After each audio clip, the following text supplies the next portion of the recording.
समूरा canal समूरा canal समूरा Sindhu ते दाड़ो सिंधु ते दाड़ो दरिया ते दाड़ो दरिया ते दाड़ो आम करे करो त उहो क़ौम पाणे तबाह थी वेंदी, उन में ना शऊर ईंदो ना पंहिंजे हक़नि लाइ ईंदी।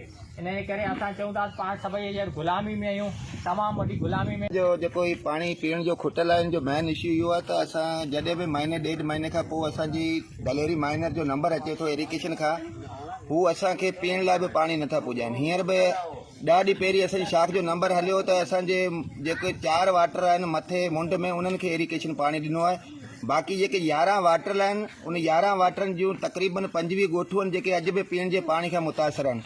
हिते को बि माना जेको आहे सो जर जो पाणी कोन्हे। इन 11-12 ॻोठनि जे वाटरनि में जेके बि ॻोठूं अचनि थियूं इन्हनि में को बि जर जे पाणी जो सिस्टम कोन्हे। ही सभु मुतासिर आहिनि ऐं असां वटि जेको आहे सिर्फ़ु 2 ॾींहंनि जो इहो रहियल खल पाणी अधु फुट जेको इहे माण्हू भरियो पिया वञनि, उन खां पोइ असांजो को बि वाली वारस कोन्हे। असांजी सभिनी सां इहो ई रिक्वेस्ट आहे त असांखे ॿियो कुझु न असांजी बनियुनि लाइ पर असांखे पीअण लाइ त पाणी ॾियो। इन इरिगेशन ते कंट्रोल कयो वञे।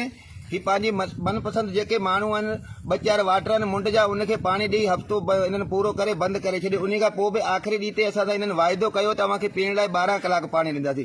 जंहिं मां इन्हनि 6 कलाक असांजो पाणी हलाए उन खां पोइ पाणी बंदि करे छॾियो।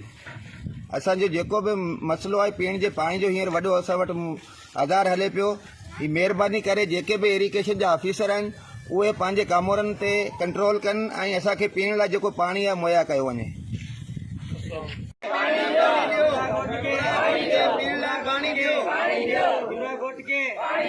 सिंधु ते दाड़ो दरिया ते दाड़ो दरिया ते दाड़ो कैनाल समूरा कैनाल समूरा दरिया ते दाड़ो।